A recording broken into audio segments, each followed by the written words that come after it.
Channel کو subscribe کریں، video کو لائک کریں اور شیئر کرنا نہ بھولیں۔ ابن رحمت اللہ علیہ نے کیا کیا ہے؟ تو ان لوگوں نے کہا، ان مولویوں نے کہا کہ وہ جس مصلی کے اوپر بیٹھ کر نماز پڑھتے ہیں اسی مصلی کے نیچے وہ تانبے کا بت بھی رکھتے ہیں۔ جس مصلی کے اوپر وہ نماز پڑھتے ہیں اسی مصلی کے نیچے وہ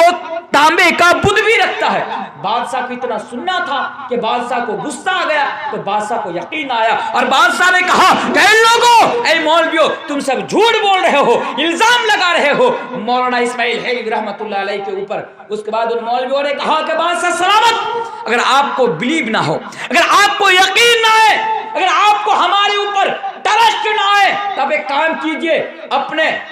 دربار سے کچھ لوگوں کو، سپاہیوں کو بھیجئے اور جا کر تلاشی لینے کا حکم دیجئے کہ مولانا اسماعیل حلوی رحمت اللہ علیہ کے مصلی کے نیچے تانبے کا بت رکھا ہوا ہے یا نہیں ہے۔ بادشاہ سلامت نے ایسا ہی کیا، بادشاہ نے بالکل ایسا ہی کیا، اپنے کچھ سپاہیوں کو بھیجا اور کہا کہ جا کر دیکھو تو صحیح کہ یہ لوگ جو کہہ رہا ہے یہ صحیح یا نہیں ہے، جا کر دیکھو تو صحیح کہ اسماعیل حلوی رحمت اللہ علیہ کے مصلی کے نیچے تانبے کا بت ہے یا نہیں۔ تو یہ لوگ گئے، تو جانے کے بعد مولانا اسماعیل حلوی رحمت اللہ علیہ کے گھر میں داخل ہوئے، پرویش ہونے کے بعد دیکھا کہ مولانا اسماعیل رحمت اللہ علیہ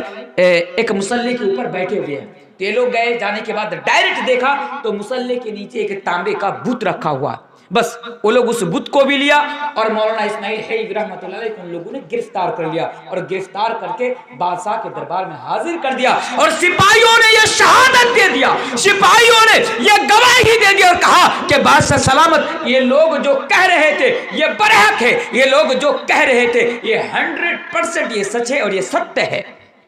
بادشاہ نے مولانا اسماعیل حلوی رحمت اللہ علیہ سے کہا کہ مولانا اسماعیل حلوی رحمت اللہ علیہ، ہم آپ کو اتنا بڑا عالم سمجھتے تھے،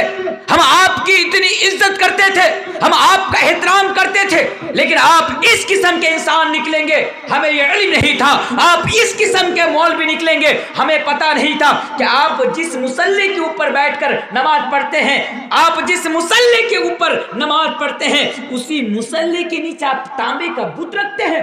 بس مولانا اسماعیل حلوی رحمت اللہ علیہ کو اتنا سننا تھا کہ مولانا نے زور آواز سے کہا کہ سبحانک ھذا بہتان عظیم، سبحانک ھذا بہتان عظیم، سبحانک ھذا بہتان عظیم۔ اے بادشاہ سلامت، یہ سراسر میرے اوپر بہتان ہے، یہ سراسر میرے اوپر بہتان ہے، یہ سراسر میرے اوپر الزام ہے۔ بادشاہ اعتدال پسند تھا، بادشاہ انصاف پسند تھا۔ جب بادشاہ نے مولانا اسماعیل حلوی رحمت اللہ علیہ کی زبان سے زوردار آواز نکلنے والی جب بات سنی، بادشاہ کو یہ علم ہو گیا، بادشاہ یہ سمجھ گئے کہ مولانا اسماعیل حلوی رحمت اللہ علیہ کی بات ستیہ ہے، یہ سچ بول رہے ہیں اور یہ لوگ جھوٹ بول رہے ہیں۔ پھر بادشاہ نے اپنے سپاہیوں کو حکم دیا کہ ان مولویوں کو لے جایا جائے اور لے جانے کے بعد سلاخوں کے اندر ڈال دیا جائے۔ تو میرے پیارے ساتھیوں، اس واقعہ سے ہمارے جو استاد سے مولانا یعنی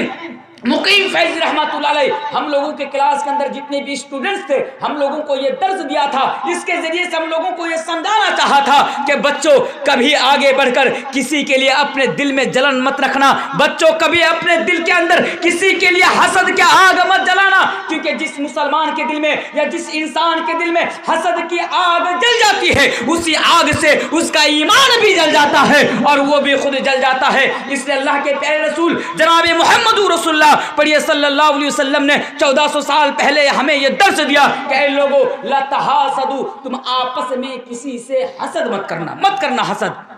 اگر آپ کے سماج میں، آپ کے گاؤں میں، آپ کی سوسائٹی میں اگر کوئی ڈیولپ کر رہا ہے، اگر کوئی ترقی کر رہا ہے یا کوئی اچھا کام کر رہا ہے تو آپ ان کے کام کو بگاڑنے کی کوشش مت کیجیے بلکہ بنانے کی کوشش کیجئے، آپ ان کی سہایتا کیجئے، آپ ان کے لیے دعا کریں، آپ ان کی مدد کریں، لیکن حسد کی وجہ سے آپ اس کام کو بگڑنے کی کوشش مت کریں۔ آئیے بڑی لمبی حدیث ہے، اس حدیث کا جو لاسٹ ٹکڑا ہے چند چیزیں میں آپ کو بتا دوں کہ اسی حدیث کے اندر نبی کریم جناب محمد رسول اللہ صلی اللہ علیہ وسلم نے یہ بھی حکم دیا تھا کہ المسلم اخو المسلم لا یظلمہ، کہ مسلمان کا بھائی ہوتا ہے، کوئی مسلمان کسی مسلمان کے اوپر ظلم نہیں کر سکتا۔ اگر آپ مسلمان ہو تو آپ کے ذریعے سے کسی مسلمان کے اوپر ظلم نہیں ہونا چاہیے، آپ کے ذریعے سے کسی مسلمان کے اوپر ظلم نہیں ہونا چاہیے۔ اسی طرح نبی کریم صلی اللہ علیہ وسلم نے فرمایا کہ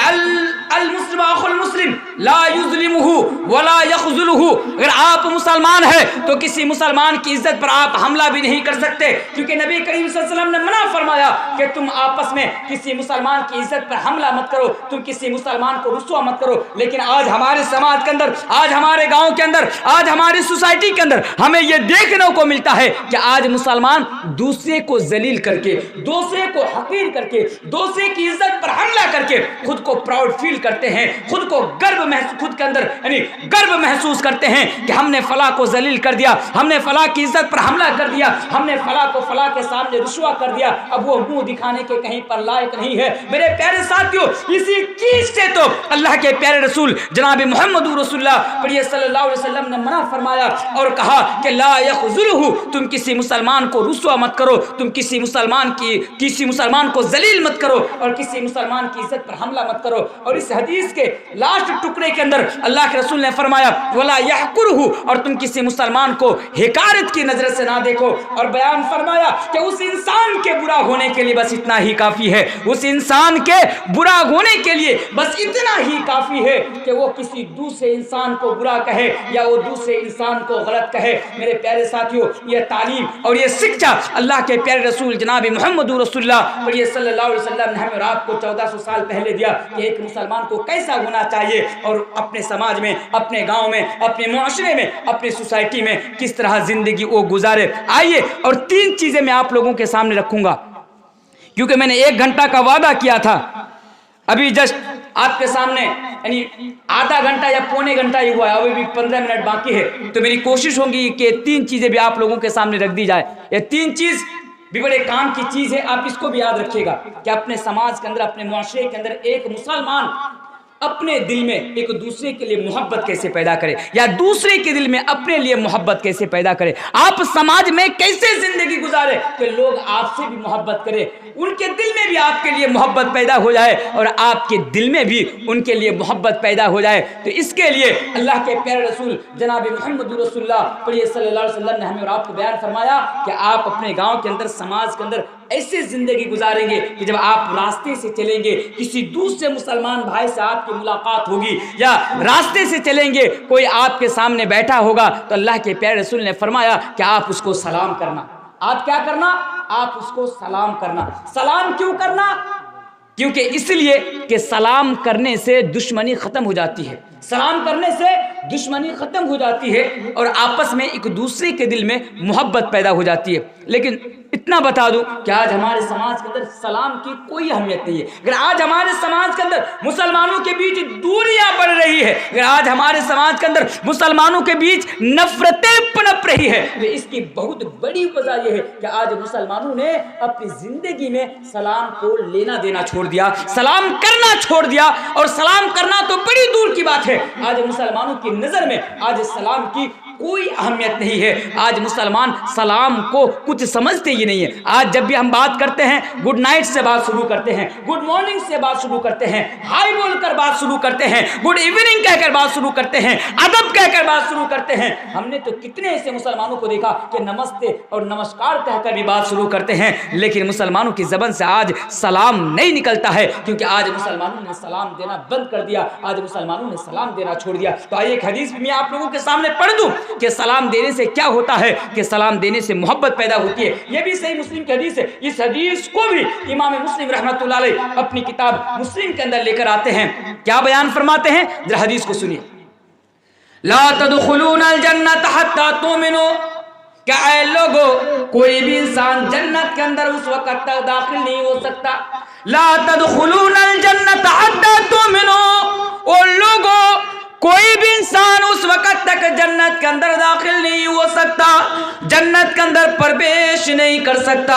جب تک کہ وہ ایمان والا نہ ہو جائے۔